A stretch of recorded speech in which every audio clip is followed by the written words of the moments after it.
tenemos que aprender a acercarnos a la Biblia. La Biblia no es un libro cualquiera. La Biblia es la palabra de Dios. De hecho, yo soy un ávido lector. Me encanta leer. He leído muchos libros y he leído libros que me han emocionado, libros que incluso me han hecho llorar, libros que me han hecho meterme tanto en la historia que parece que los vives. Luego también hay libros de enseñanza, libros de teoría que también son muy buenos. Pero la Biblia es distinto porque la Biblia cuando la lees no es un libro cualquiera. Cuando yo leo la Biblia tengo la sensación de que es la Biblia quien me lee a mí, quien me escudriña, es la palabra de Dios, entra profundo dentro de nuestro espíritu, tiene algo que te alimenta, algo que nutre tu espíritu. Más aún si somos hijos de Dios y hemos nacido de nuevo, no podemos vivir independientes de este libro, sino totalmente dependientes de él. Y es una inspiración. Entonces yo quiero que aprendamos a acercarnos a la Biblia. La Biblia está escrita en el Antiguo Testamento y el Nuevo Testamento. En el Antiguo Testamento está la sombra de las cosas venideras. Y el Nuevo Testamento es el cumplimiento. Y tanto el Antiguo Testamento como el Nuevo Testamento apuntan a una persona que solucionó el problema del hombre. Y es Jesucristo. Entonces podemos ver a Jesucristo tanto en el Antiguo Testamento en forma figurativa, muchas veces, y podemos ver a Jesús en los Evangelios y el cumplimiento de todas esas cosas que se profetizaron en la persona de Jesucristo, y también en el Nuevo Testamento podemos ver los hechos de la primera iglesia, de la iglesia primitiva, y todas las cartas de Pedro, de Pablo, y el Apocalipsis, y cartas de Juan. Entonces, hoy quiero que nos podamos acercar a un relato que tenemos que entender y contextualizar, porque muchas veces nos asaltan estas preguntas, ¿no? Que muchas de esas preguntas vienen de personas que nos conocen y que saben que son cristianos y que nos ponen en un aprieto porque nosotros mismos no sabemos contestar esas preguntas. Porque ni siquiera nosotros a veces tenemos claras las respuestas de esas preguntas. Entonces, hoy he titulado esta enseñanza La obra de la creación. Y vamos a empezar por el primer versículo. Abre la tapa de tu Biblia. ¿Trajiste Biblia? Génesis 1:1. Dice así: en el principio creó Dios. ¿Qué hizo en el principio Dios? Creó Dios los cielos y la tierra. El inicio de la Biblia me fascina, porque como te he dicho, he leído bastantes libros, también he leído libros de teología, no teología, sino hipótesis de la formación del mundo, de cómo se formó el mundo, libros, digamos, entre comillas, respaldados por la ciencia. Y siempre estos libros, cuando hablan de la creación, de la formación del mundo y el universo que conocemos, emplean términos que no son taxativos, sino que son términos como puede ser que sucediera esto, es probable que esto fuera así, quizá sucedió, pero la Biblia no es ambigua, la Biblia es clara. En el principio creó Dios los cielos y la tierra. No dice tal vez Dios o creemos que Dios. Aquí el bueno de Moisés es claro y meridiano. En el principio creó Dios los cielos y la tierra. Dice Génesis 2:3, y bendijo Dios el día séptimo y lo santificó, porque en él reposó. ¿De qué reposó en el séptimo día el Señor? De toda la obra que había hecho en la creación. Cuando nosotros abrimos la primera página de la Biblia y leemos el relato de la creación, ¿qué preguntas te vienen a tu mente? ¿Soy yo el único que se pregunta algunas cosas? La Biblia no tiene todas las respuestas a nuestras dudas, pero sí tiene lo que necesitamos para vivir una vida plena, para cumplir el propósito que Dios tiene con nuestra vida, para conocer a Dios y para acceder a la salvación. ¿Te parece poco? Pero ¿qué preguntas te vienen cuando tú lees el primer versículo de la Biblia, el relato de la creación? ¿Cómo lo interpretas? ¿Qué puedes o qué podemos creer hoy en esta era en la que vivimos, la era de la ingeniería genética, donde la gente, los científicos quieren clonar, en la era de Internet, en la era donde la estratosfera está llena de satélites artificiales, en la era donde todo es digital? ¿Qué me dices de la era de la inteligencia artificial, verdad? ¿Qué podemos creer acerca de la explicación del origen del mundo que nos presenta, el origen de la que nos presenta el Antiguo Testamento? La filosofía del origen de las cosas que desprende la Biblia sigue siendo una opción válida para los seres humanos de este tercer milenio. ¿Qué crees tú? ¿Se trata la enseñanza del Génesis de una enseñanza intelectualmente aceptable desde la actual concepción científica del universo? ¿O bien hay que entender estos versículos como un mito, como una leyenda imaginaria que habría que colocar quizá en el archivo de los textos que no han sido revelados? Son preguntas, ¿verdad?, que muchos ahí fuera se hacen y que nosotros tenemos que estar preparados para contestar. ¿Cuál es el carácter del relato de la creación? ¿Con qué propósito fue escrito el relato bíblico de Génesis? Son muchas preguntas para responder, quizá en un breve espacio de tiempo como el que tengo hoy para comunicarte esto. Pero sin embargo, yo quiero empezar hoy viendo aquello que no es el relato bíblico del Génesis. Empecemos por ahí. Lo que no es el relato bíblico de la creación. Bueno, primero de que todo, tenemos que entender que no es un relato histórico. Quiero contextualizar, quiero que aprendamos. Esta primera parte de la enseñanza va a ser aprender, ¿ok? Contextualizar, entender. Y luego vamos a aplicar a nuestra vida, por supuesto, va a haber una aplicación. Pero lo primero que tenemos que entender es que el relato bíblico de la creación no es un relato histórico. ¿Por qué no es un relato histórico? Porque es imposible que sea historia. Josué, ¿por qué no puede ser historia? Porque no había ningún ser humano que pudiera observar y relatar después los acontecimientos que se mencionan en dicho relato. El autor del capítulo 1 de Génesis, por cierto, Moisés, no vio, evidentemente, lo que está narrando, sino que elaboró un hecho a partir de dos fuentes principales. La primera, la revelación histórica dada a los hebreos, desde Abraham, pasando por Abraham, Isaac y Jacob. Y después su propia revelación personal. Una de las características de Moisés es que Moisés hablaba con Dios, ¿cómo? Cara a cara. O sea que Moisés tenía una revelación. Fue Dios quien inspiró a Moisés para que escribiera el relato de la creación. Y ahora vamos a entender por qué Dios inspira a Moisés de la manera que lo inspiró y por qué Moisés escribió este relato. Se trata, por tanto, de un relato prehistórico, es antes de la historia. En este sentido, podría decirse que es prehistoria bíblica. Ahora, ¿se escribió antes de la historia? No. Aunque es prehistórico, porque el relato narra algo que pasó antes de la historia, lo que sí sabemos es que lo escribió Moisés. Y Moisés escribió los 5 primeros libros de la Biblia, incluido el Génesis, 1500 años antes de que Jesucristo naciera. 1500, 1400 años aproximadamente. Tampoco es ciencia el relato bíblico del principio y del origen de las cosas. La Biblia es un libro de religión.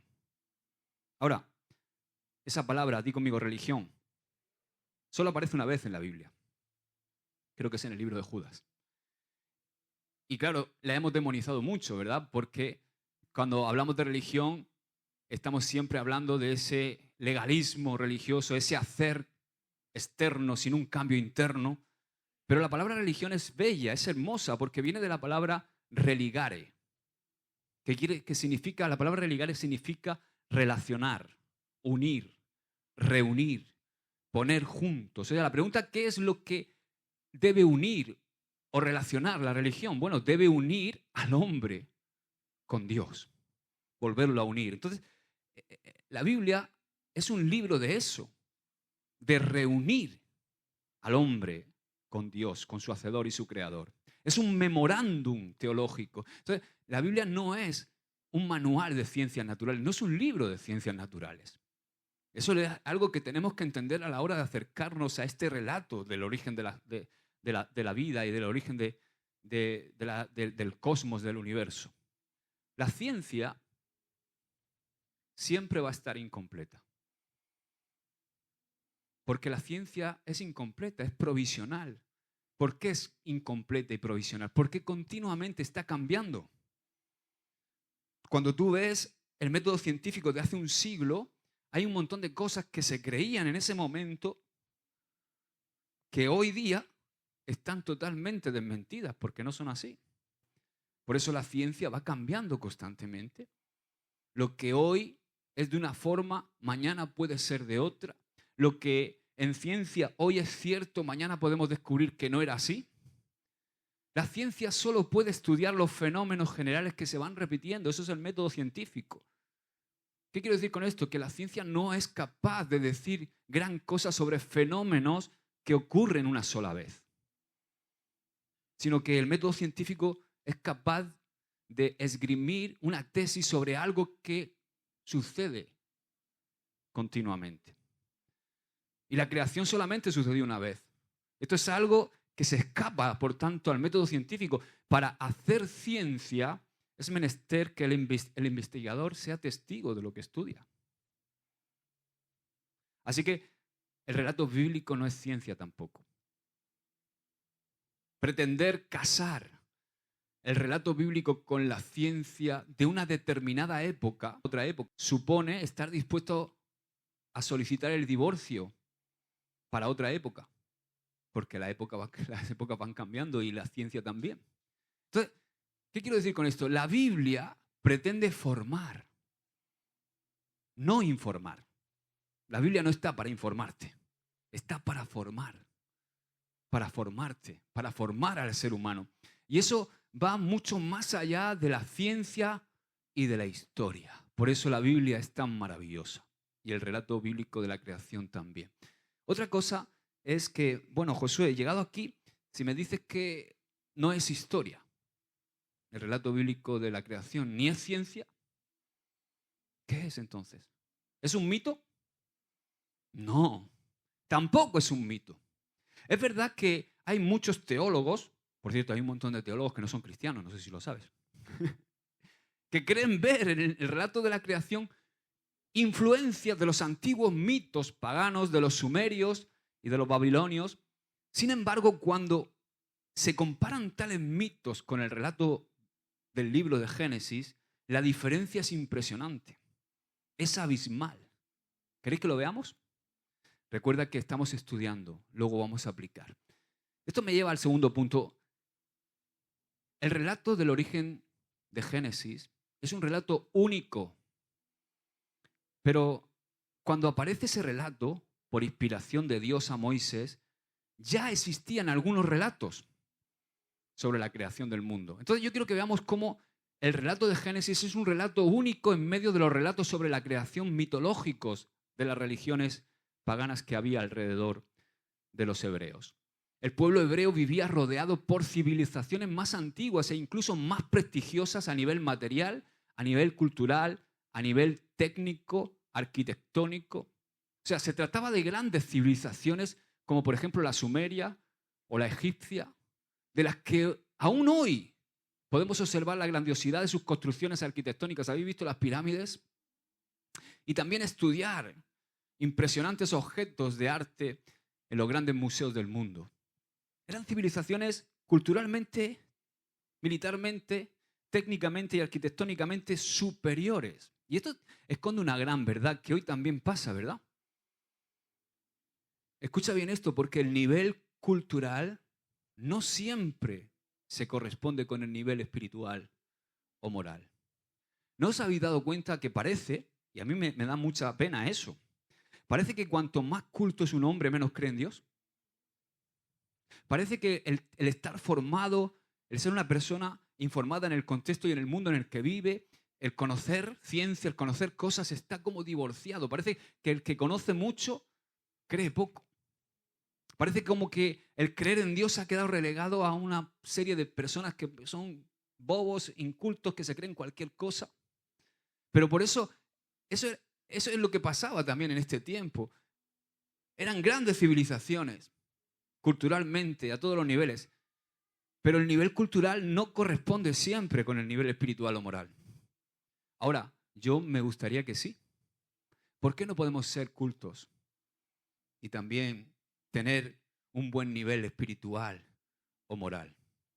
Yo creo que es lo que estamos llamados a hacer. Por eso yo quiero tener una iglesia que piensa, una iglesia que se cuestiona, una iglesia que duda y que tiene dudas también, claro que sí. Como siempre digo, hay que amar al Señor con todas tus fuerzas, con todo tu corazón, con toda tu mente y con todas tus dudas también. Una iglesia que le crea al Señor por una experiencia vital que tiene con Él, porque le conoce, porque ha experimentado su presencia. ¿Verdad que las señales son para los que no creen? Pero para los que creemos, los que tenemos esa experiencia con Dios diaria, los que sentimos su Espíritu, los que hemos sido nacidos de nuevo por la simiente incorruptible del Espíritu en nosotros gracias al sacrificio de Jesucristo y que hemos puesto nuestra fe en Él, tenemos esa experiencia que nadie nos puede robar. Dios es tan real. Dice la palabra que nuestro Espíritu da testimonio. Que el Espíritu da testimonio a nuestro Espíritu de que somos hijos de Dios. Eso es algo que no se puede explicar, eso es fe. Ahora, quiero que veamos algunos ejemplos de esto, de cómo el nivel cultural no se corresponde siempre con el nivel espiritual o moral. Fijaos estas civilizaciones que estaban en el momento en el cual Dios le da la revelación a Moisés del relato bíblico del origen en Génesis. Estas civilizaciones que supuestamente eran tan avanzadas, tenían religiones y tenían su propio relato del origen de las cosas. La religión sumeria, por ejemplo, estaba plagada de mitos burdos y pueriles, infantiles. Uno de esos mitos afirmaba que el hombre había sido creado a partir de la sangre de los dioses y para servir a los dioses, de una forma tirana. Y la epopeya de Atrahasis, una de las más antiguas de la humanidad, afirma lo siguiente. Dice, crea al ser humano para que soporte el yugo de la tarea impuesta por Enlil, era uno de los dioses, para que el hombre garantice el duro trabajo de los dioses. O sea, aquí vemos que, según esta epopeya, que por cierto ahí está, solamente hay eso escrito. No sé si sabes cuánto hay escrito de la Biblia, ¿no? No cogería en esta habitación. Escritos que se han encontrado en la antigüedad. El hombre había sido creado a partir de la sangre de un Dios tirano y lo crea simplemente para que el ser humano sea su súbdito y le sirva, haga su trabajo. La religión babilónica, otra religión que estaba en ese momento, no era tan rica quizá en mitos como la sumeria, pero también explica en el poema de la creación cómo el dios de Hipuk decidió crear al hombre para el servicio de los dioses.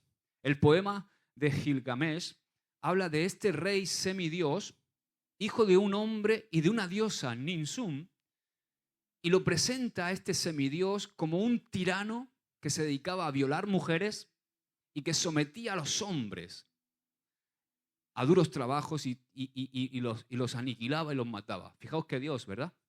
Esto era lo que la religión babilónica entendía en ese tiempo donde Moisés recibe la revelación del Génesis, del principio de las cosas. También estaba la religión cananea, que poseía el mito de Ugarit, donde se explica cómo el dios Baal triunfó sobre el caos que había en los mares, el caos acuático, y formó el mundo después de luchar contra otro dios usurpador que le había arrebatado el trono a su padre. Por cierto, a este dios, a Baal, se le ofrecían sacrificios humanos, niños recién nacidos y mujeres que eran dedicadas hasta que llegaban a 16 años, vírgenes, para ofrecérselas al bueno de Baal. La religión egipcia Conoció también varios mitos referentes a la creación del ser humano. En uno de ellos dice que los hombres nacieron precisamente de las lágrimas y del dolor del dios Ra. Es una vez más la concepción del origen del ser humano como un producto del sufrimiento de los dioses, o sea, como si nosotros hubiéramos sido una desgracia. ¿Entendemos, verdad? Fijaos en este ambiente donde el ser humano se movía, ¿no? Fijaos la relación que el ser humano tenía con Dios, o sea, el ser humano que rodeaba a los hebreos.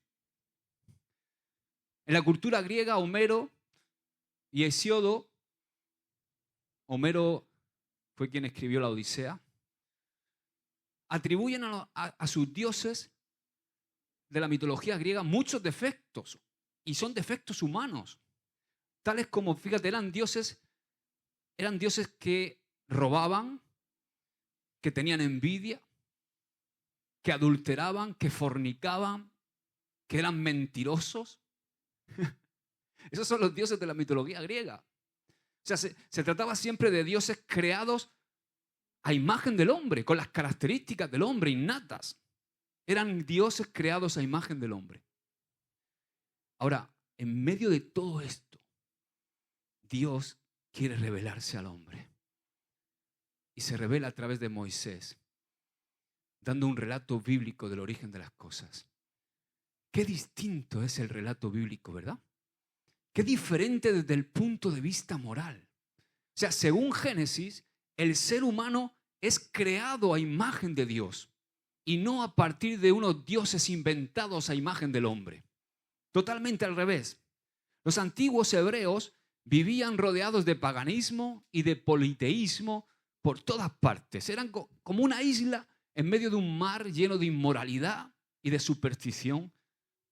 Por eso, Dios, en su sabiduría, sabía que su pueblo necesitaba un relato simple, algo que fuera comprensible y que no falseara la realidad. Un texto que sirviera para desmitificar el origen del mundo y el origen del ser humano. Y en este sentido podemos afirmar lo siguiente, y es que el relato bíblico de la creación no es ningún mito, sino todo lo contrario. El relato bíblico de la creación es un verdadero antimito.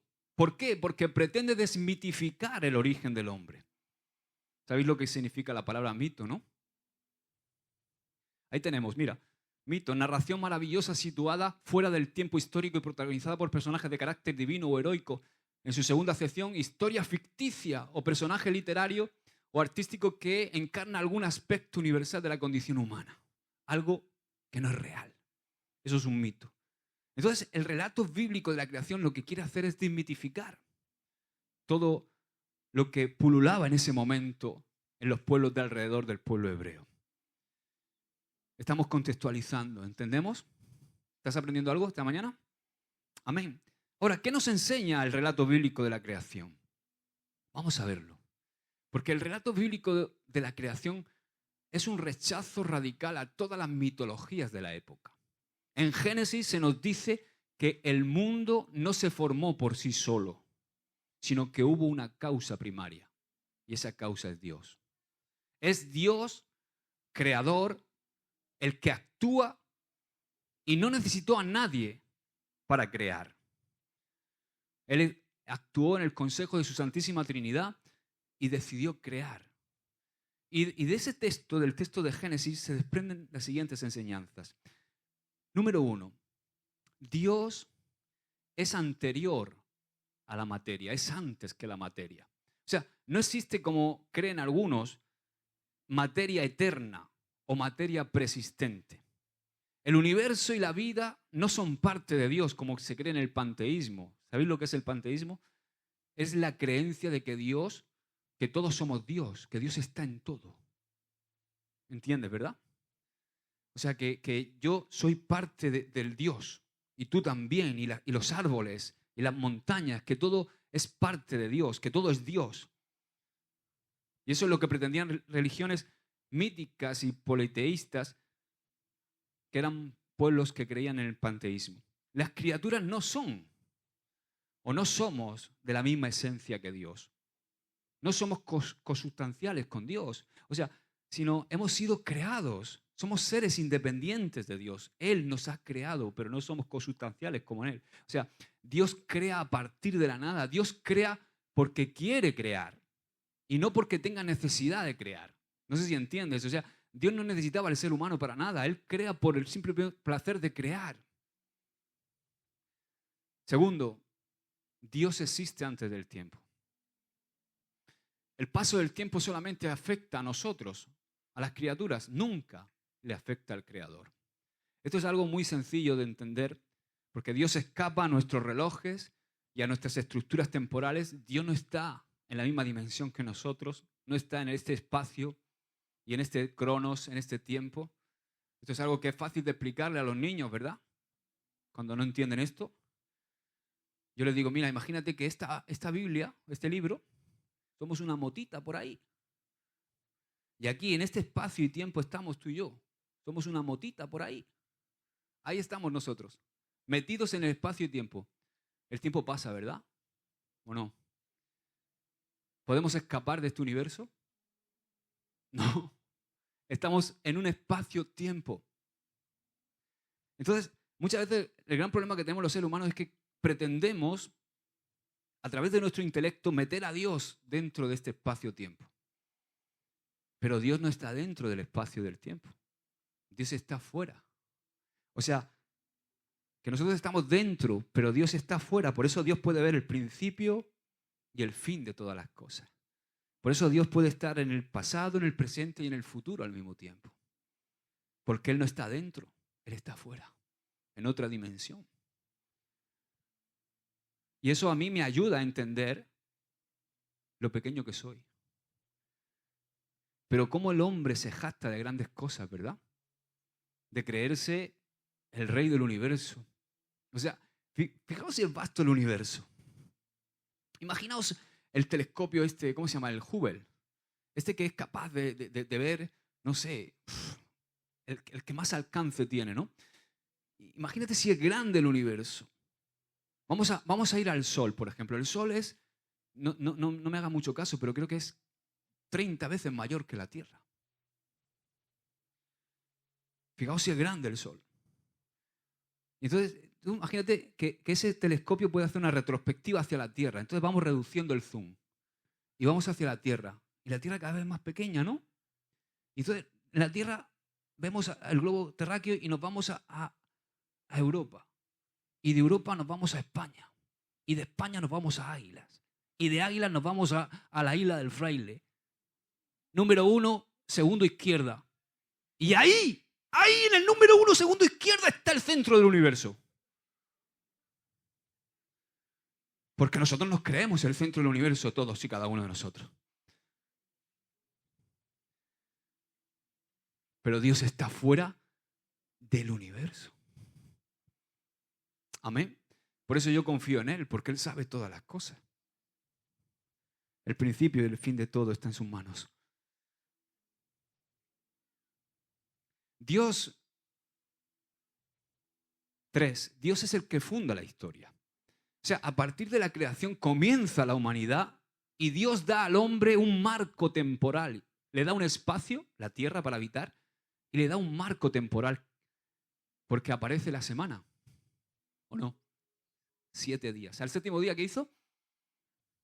Mira que tienes a la bueno descansar un día a la semana, aunque no sea domingo. Y es bueno que se lo dediques al Señor. Aquí justamente empieza el tiempo histórico. No hay aquí tiempo mítico o irreal como el de los mitos de los demás pueblos que rodeaban al pueblo hebreo. 4. ¿A qué se opone el relato de la creación? Bueno, el relato bíblico de la creación, el Génesis, se opone al ateísmo. ¿Por qué se opone al ateísmo? Porque proclama la existencia de Dios. Se opone al panteísmo, como te he dicho antes, porque afirma la separación del creador del mundo. Y también se opone al materialismo, porque revela que el ser humano no es solamente materia, sino que está hecho a imagen de Dios y posee espíritu. ¿Te has preguntado alguna vez por qué el ser humano es moral? Yo cuando hablo con ateos, siempre que llegamos al tema de la moralidad, ya no saben qué contestar. O sea, ¿qué es aquello que me hace a mí saber que pegarle un puñetazo aquí a mi hijo está mal?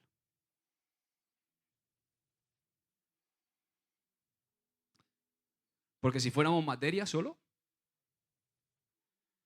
¿qué es ese termómetro interno que nos hace saber que estamos haciendo algo mal o que estamos haciendo algo bien?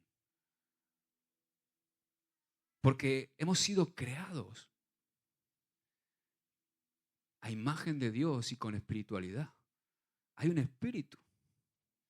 Muchos lo tienen durmiendo, muerto, pero está ahí.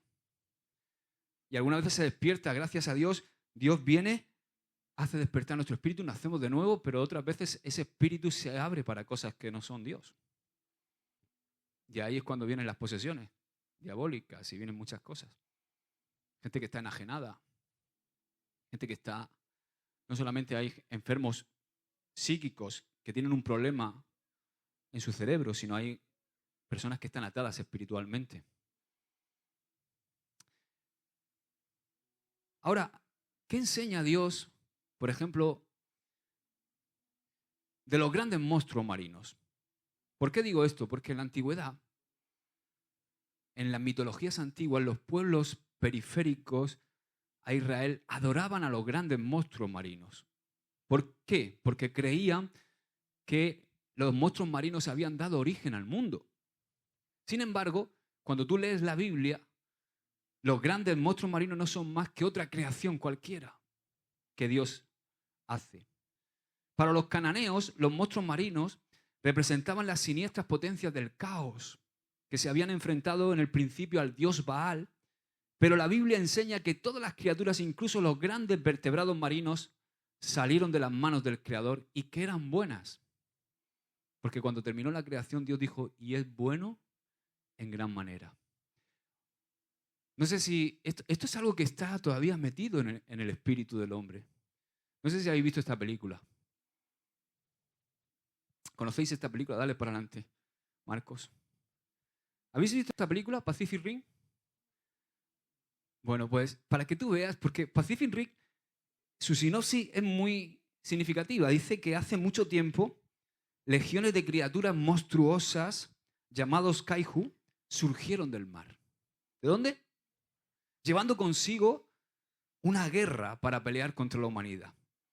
Y estos kaiju peleaban, según la película, contra la humanidad que desarrolla unos robots enormes para luchar contra ellos.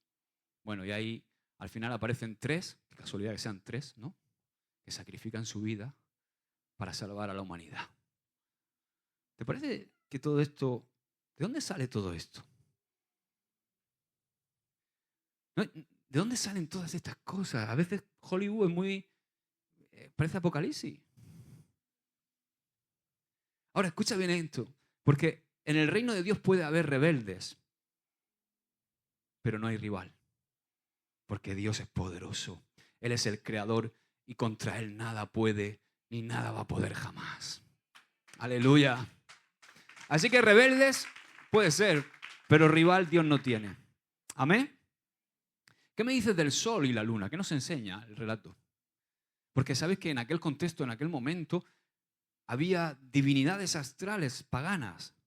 Se creía en el dios sol, dios luna, dios estrella, dios océano, dios cielo, la madre tierra o la madre naturaleza. Todo esto son desmitificados en el relato bíblico. ¿Por qué? Porque son reducidos a simples objetos creados por Dios. Otra cosa que tenemos que tener en cuenta y que nos enseña el relato bíblico es que los dioses mitológicos eran dioses locales. ¿Qué quiero decir que eran locales? Que cada pueblo tenía sus dioses locales diferentes. Cada nación tenía su dios. Sin embargo, el relato bíblico del Génesis, nos presenta a un Dios que es universal, que se muestra como el Dios del cosmos, como el Dios de toda la humanidad. El creador del Génesis no solamente es el padre de los judíos, sino que es el Dios de todos los seres humanos. Amén. También vemos cómo nos enseña el relato bíblico que los ritos no tienen sentido. Porque en las demás naciones y pueblos politeístas los mitos se actualizaban cada año a través de ritos. Entonces practicaban aquellos ritos, por ejemplo, de sacrificar a niños, de sacrificar a vírgenes, había prostitución que se llamaba prostitución sagrada entre sacerdotes y sacerdotisas. ¿Para qué? Para emular y conseguir que a través de eso, esa práctica, hubiera fecundidad en la tierra fuera fecunda, los animales también y las personas. Y nada de esto se da en la Biblia. Nada de esta degradación se da en la Biblia. Otra cosa que nos enseña el relato bíblico del principio es la dignidad del ser humano. O sea, el ser humano goza de un puesto privilegiado en la creación. El hombre no ha sido creado para que se ocupe solamente de las necesidades de los dioses o del cuidado de los templos de los dioses, sino el hombre es creado para que gobierne el resto de la creación, el hombre y la mujer. O sea, en una dualidad. ¿Te das cuenta que este relato era necesario en ese mundo actual?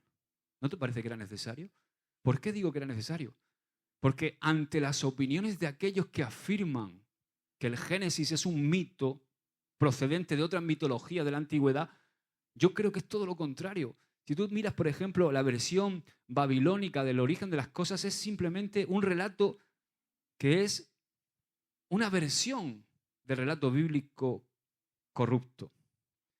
Y la grandeza del capítulo 1 de Génesis solamente se puede explicar si detrás de él está la mano de Dios y la inspiración de Dios.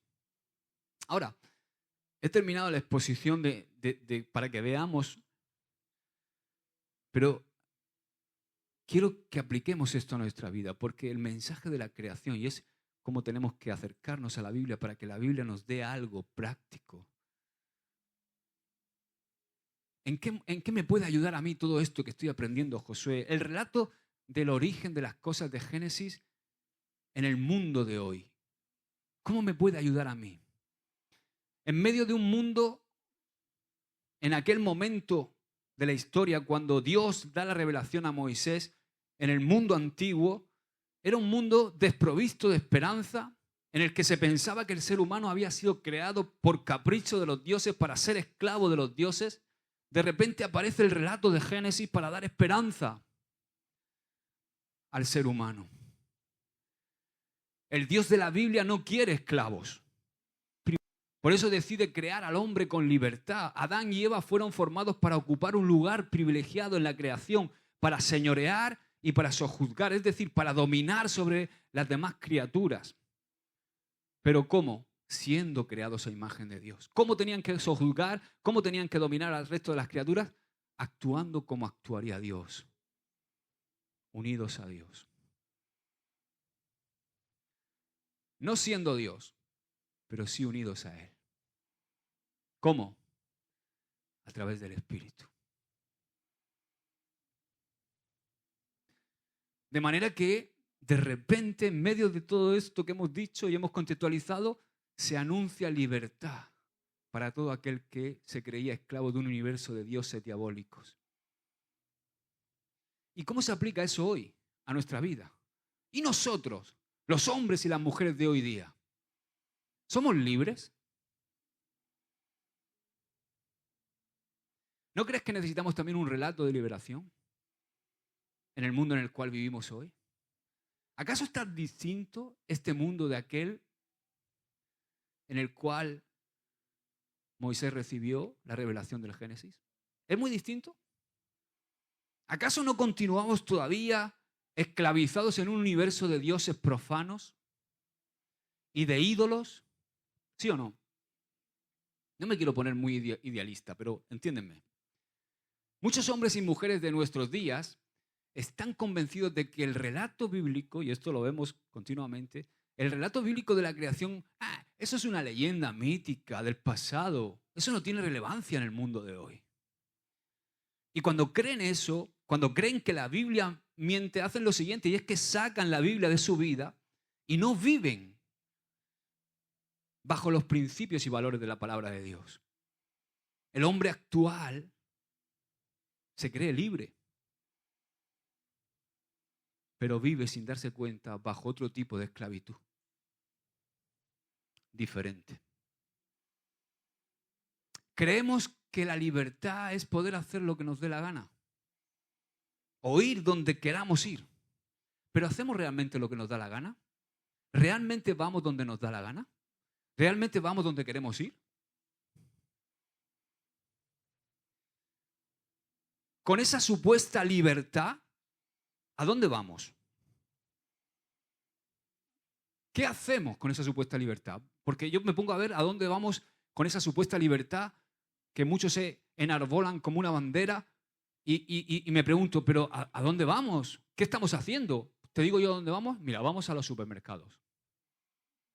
A Mercadona 5 veces al día. Vamos a los centros comerciales. ¿Por qué? Porque no somos libres. Entiéndeme, quiero que entiendas, hay balance en esto, ¿no? Pero, porque todos tenemos necesidades, pero vamos a comprarnos el reloj que alguien nos ha metido en la cabeza. O el telefonito que alguien nos ha metido en la cabeza. O vamos a la playa en verano, porque donde va Vicente va la gente. Yo pregunto, ¿por qué no vamos a bañarnos en invierno? Hombre, porque hace frío. Pero ¿me comprende por dónde voy? Vamos al fútbol. ¿Por qué? O vamos a esta afición de... ¿Somos libres de verdad? O esos que están idealizando siempre, me quiero ir a Santorini. Y luego ir a Santorini y dice, qué panzada, aquí, cuesta arriba, cuesta abajo. ¿Esto es ser libre? Siempre buscando tierras lejanas, ¿no? Para vivir experiencias exóticas. ¿Pero por qué acabamos en todos estos sitios? Porque todo esto al final origina grandes aglomeraciones de personas. Por cierto, ayer, Dios mío, qué gusto se está en Águila en invierno. ¿Quién habrá puesto el mercado ahí? Ahora, yo me pregunto, ¿no estamos siendo también controlados y manipulados por los grandes intereses de las grandes multinacionales y del consumo? ¿Somos en realidad tan libres como creemos? ¿O estamos condicionados bajo el sistema de este mundo? Los ídolos que nos esclavizan y trastornan hoy en día son muy parecidos a los que estaban trastornando en el momento que Dios le da la revelación del Génesis a Moisés. Y pueden estar formados por motivos tan triviales como un ídolo de tu vida puede ser el bienestar. ¿Has visto esas personas que dicen, no, a mí no me molestes? No, yo... ¿Que yo? ¿Un domingo? Domingo está hecho para dormir. Esas personas que no quieren molestarse por nada. Un ídolo puede ser el consumo. Ese anhelo constante de tener lo último. Yo llevo el iPhone XS y la gente me dice, ¿cómo llevo ese iPhone? No sé cuántos han salido después. Este es el 10. ¿Por dónde van ya? Por el 15. O sea, el próximo el 11. O sea, que imagínate, el próximo que me compro. Esa obsesión de consumo. Otros, su ídolo es el placer. Gente que busca constantemente el placer. Los jóvenes estos que yo hablo con ellos en el gimnasio y se arrastran de lunes a viernes para que llegue el fin de semana para irse de fiesta. Y luego el domingo por la noche depresión, porque viene el lunes. Buscando el placer. Otro ídolo. El ocio. Otro ídolo. ¿Qué me dices del activismo? O sea, que me vea todo el mundo cómo hago. Eso puede ser un ídolo también. O el culto al cuerpo. Hay que cuidarse. ¿Para qué? Para durar más años. ¿Verdad? Porque este cuerpo que Dios nos ha dado es el vehículo del propósito que Dios tiene con nuestra vida. Entonces hay que hacer una buena mayordomía. Igual que cuido de mi familia, igual que cuido de todo, tengo que cuidar de todo lo que me ha dado Dios. Y ese cuerpazo que tienes te lo ha dado Dios. Pero no te tienes que obsesionar, irte al culto al cuerpo. A que todo sea tu cuerpo. Y la última crema que ha salido. Y me tengo que hacer las uñas cada 2 semanas. Y ahora está la gente con problemas todos en el médico con las uñas de gel. Porque llevan 10 años haciéndose las uñas de gel y se le están pudriendo las uñas. Las buenas, las que Dios te ha dado. Que son para rascarte. A mí viene una mujer con la uña esa y yo... ¡Puah! ¡Qué repelú me da! Os lo digo en serio, ¿eh? Eso solo os gusta a las mujeres. O sea, las mujeres se hacen las uñas para las otras mujeres. Mira qué uña me he hecho, mira, mira, mira. Pero a los hombres ni nos damos cuenta de la uña. Algunas se ponen hasta pedrería ahí. Yo las veo y digo, esa no me toca a mí. El deporte, otro ídolo. Gente vacía, que toda su esperanza está en que el Cristiano Ronaldo meta la pelotita, o el Messi. La política, la moda, otro ídolo. Tu propia profesión puede convertirse en un ídolo en tu vida. Los que estamos sirviendo al Señor, nuestro propio ministerio se puede convertir en un ídolo. ¿Qué me dices del ídolo del dinero? De la música, del sexo. Bueno, y ya si te metes en el esoterismo y las sectas. Esos son ídolos que esclavizan, que trastornan. Ídolos de hoy día, similares a los dioses de la mitología. Son ídolos, dice la palabra, con pies de barro. Y esos ídolos están bebiendo la sangre humana y terminan en muchos casos por apagar la vida de las personas. En la sociedad moderna no hay dioses paganos como en la cultura sumeria, egipcia o babilónica. Pero son los mismos con diferente disfraz. Pero hay varios factores que nos esclavizan o que limitan la libertad del hombre, tanto de manera literal como espiritual, y que nos hacen sus siervos y esclavos. ¿Quieres ver algunos de ellos hoy? Y nos vamos. La tecnología y las redes sociales. Di conmigo, ¡ay! Si no puedes decir amén, tú di ay. Aunque, escúchame, la tecnología y las redes sociales nos proporcionan innumerables beneficios. Yo siempre digo que a nuestros hijos hay que enseñarles a utilizarlos. Porque las redes sociales son muy buenas herramientas, pero son muy malas amas. La tecnología es una buena herramienta, pero es muy mal amo cuando se convierte en tu dueño. Entonces, aunque nos proporcionan innumerables beneficios, la dependencia excesiva a los dispositivos tecnológicos y a las redes sociales nos suelen llevar a adicción y a un aislamiento social. Hoy día hay jóvenes que no salen de su habitación. Y nos sentimos obligados a estar constantemente conectados. Oye, ¿has probado, quién ha probado esto? Desconectarte un día. O sea, un día que no mires el móvil en todo el día. O sea, ayer me bajé a la piscina con mi mujer. ¿Qué fueron? 2 horas? 1 hora y media. Dejé el móvil arriba. Y ella también. Cuando subí,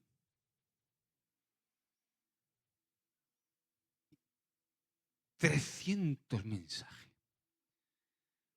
De WhatsApp, de Instagram, de Facebook, de Twitch. Entonces, yo si quieres te doy un consejo. Pon como yo las notificaciones en oculto. ¿Por qué?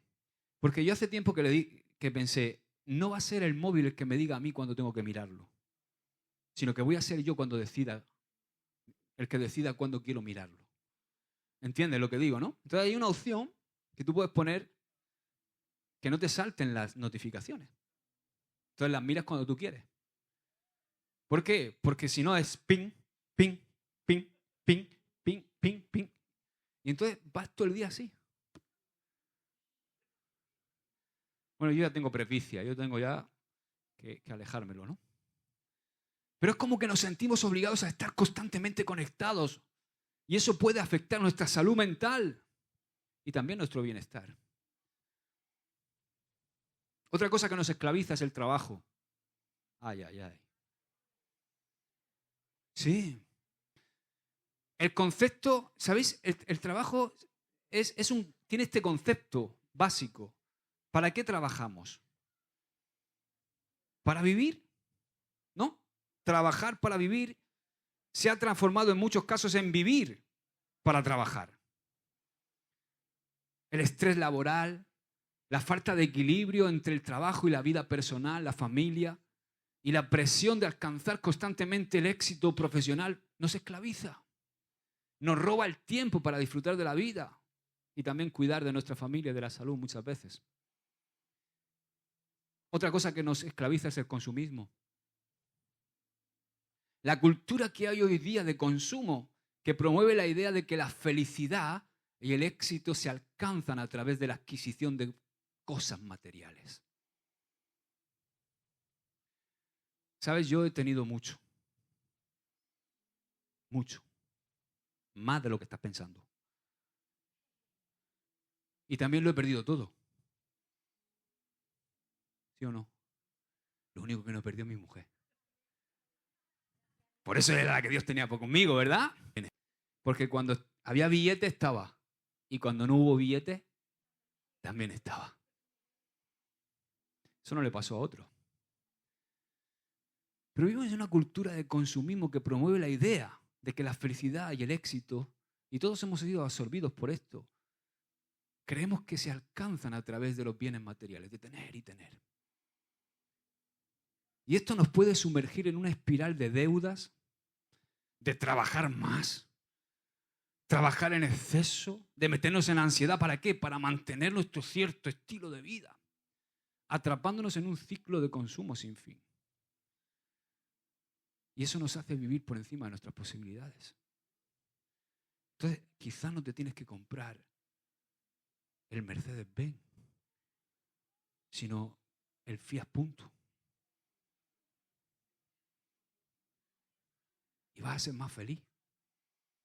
Y si tiene aire acondicionado, no te preocupes, te lleva a todos lados.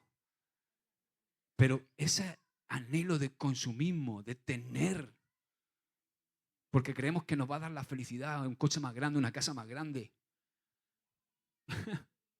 No es más feliz quien más tiene, sino quien menos necesita.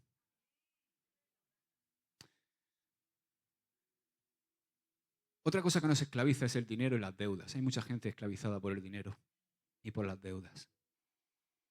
Porque va muy relacionado con el consumismo, la búsqueda constante de dinero para cubrir nuestras necesidades básicas. Para cubrir también no solamente nuestras necesidades básicas, sino a veces nuestros deseos superficiales. Se puede convertir en una esclavitud. Gente que tiene 3 trabajos.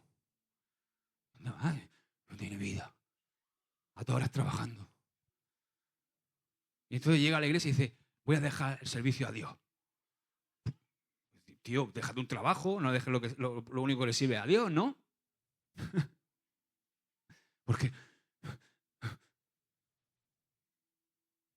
ay, las tarjetas de crédito. Qué hermosas son, qué bonitas, ¿eh? ¿Habéis visto que son atractivas, verdad? Cuando te las dan. Yo tengo una de 1.500 euros. Y la tengo ahí metida 3 años. Y el de banco me dice, ¿sabes qué tiene la tarjeta? Y digo, sí. Ay, déjala ahí. Está ahí para el apocalipsis. Para el fin del mundo. Por si acaso viene el fin del mundo y me hace falta. Y la tengo no porque yo la pidiera, porque me la regaló. Dijo, no, es que te voy a dar esta tarjeta para que la tengas, por si en un caso digo, ahí está. Sape. Fuera. El otro día me pongo a sacar la tarjeta de débito, que la tarjeta de débito es la tarjeta monedero, lo que tiene en la cuenta. Y hago así, la saco, y dice mi mujer, y llega mi mujer al centro comercial y dice, ¡nene! Y yo, Y yo temblando, digo, yo me voy a quedar aquí en el Starbucks. Y me pongo a prepararme el mensaje del domingo. Y me pongo a sacar la tarjeta y saco, y sin darme cuenta le di la de crédito. Y dice, ¡no! Esta no, toma, la de débito. Si hay, compra. Si no hay, no compra. Pero constantemente estamos buscando dinero para cubrir nuestras necesidades básicas y también nuestras necesidades que no son tan básicas, superficiales y que nos esclavizan. Las deudas, especialmente las tarjetas de crédito, los préstamos, las hipotecas. ¿Alguien tiene hipoteca? ¿Nos limitan o no? Limitan nuestra libertad financiera y la capacidad de tomar decisiones en la vida. ¿Ves cómo somos esclavos de tantas cosas? Tú te puedes levantar un día y decir, ¡pah! me pego una patato. Pues eso es lo que hacen los hippies estos, que de repente se van. Lo venden todo y se van a Kenia en una moto. Y luego pillan la malaria y todas esas cosas.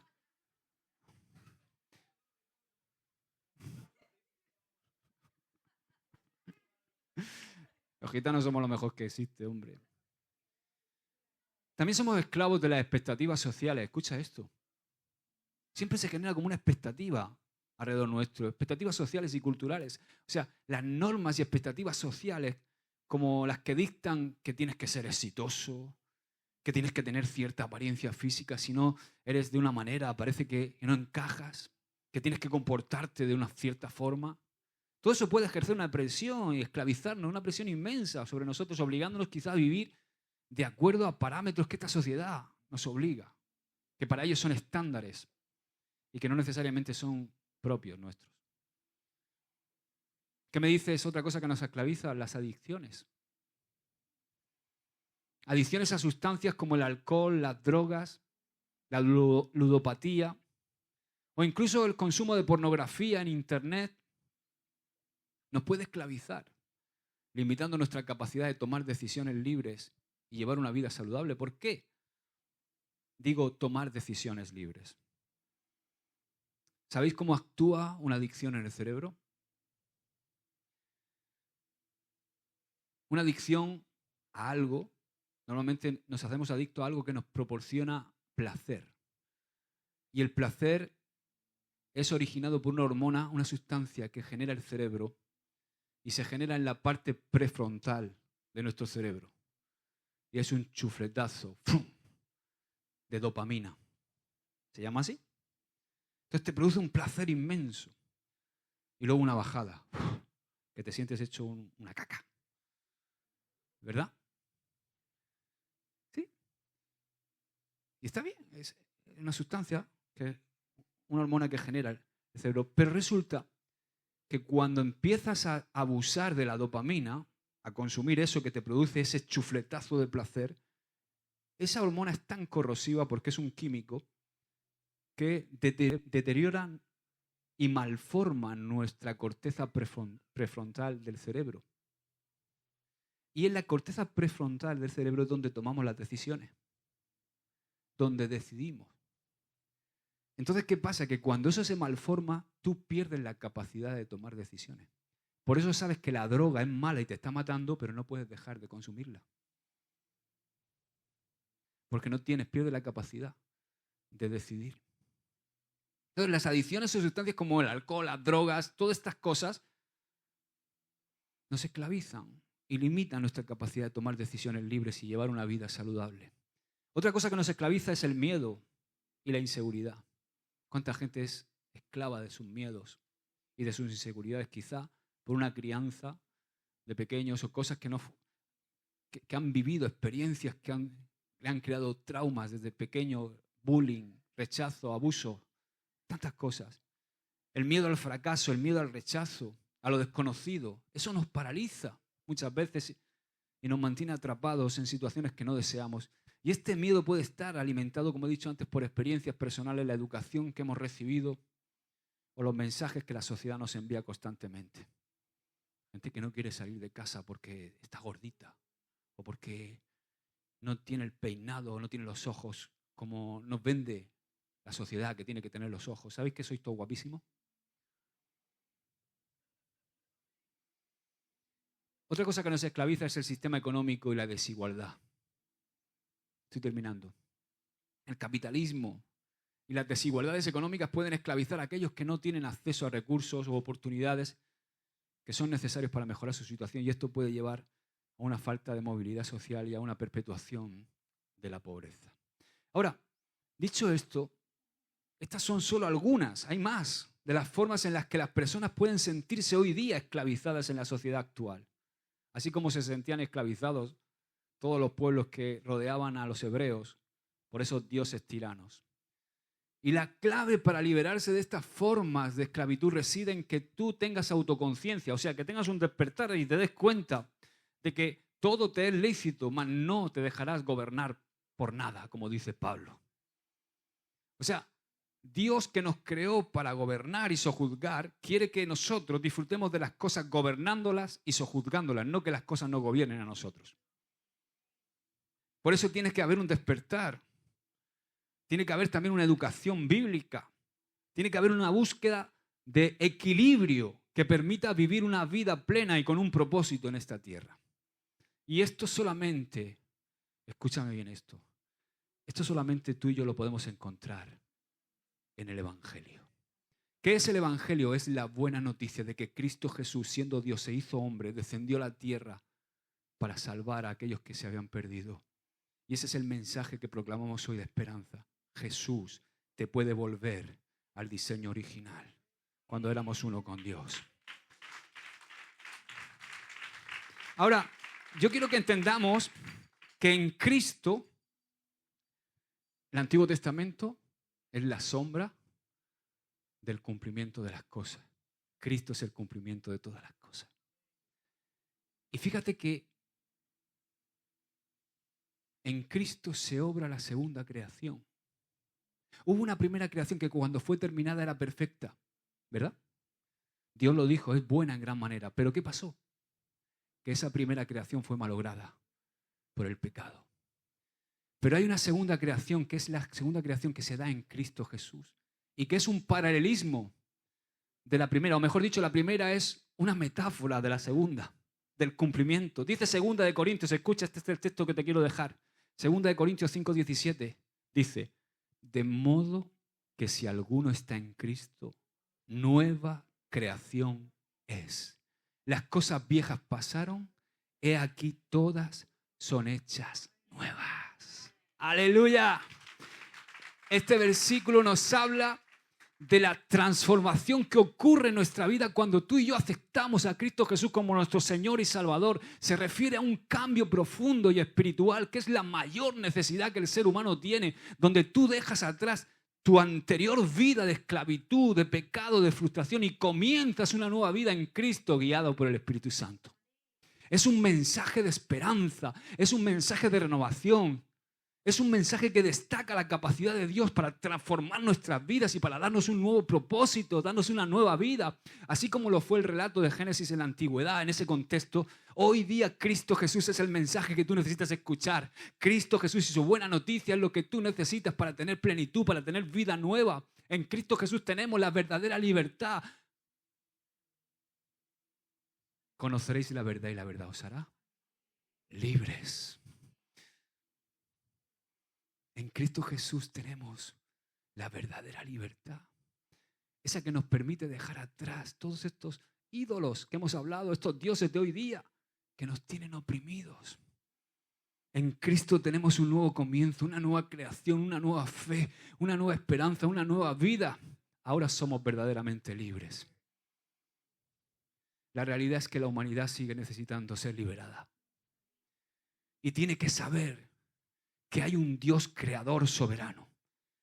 Y eso es lo que nos revela la creación. Que hay un Dios creador soberano que aún posee el control del universo.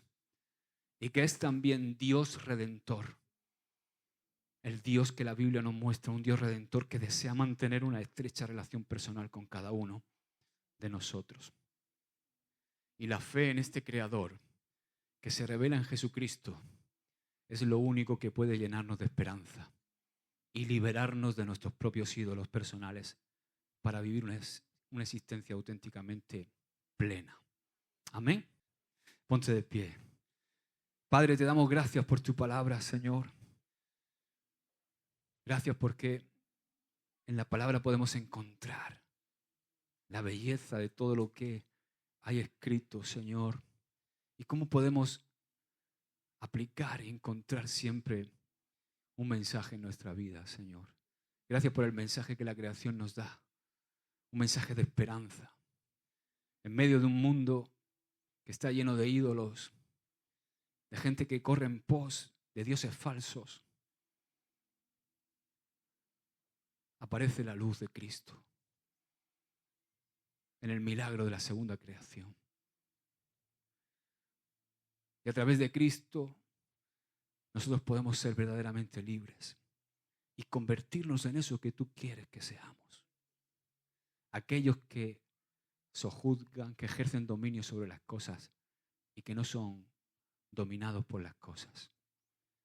Gracias, Padre. Te damos por tu palabra en el nombre de Jesús. Amén. Amén. Que Dios te bendiga.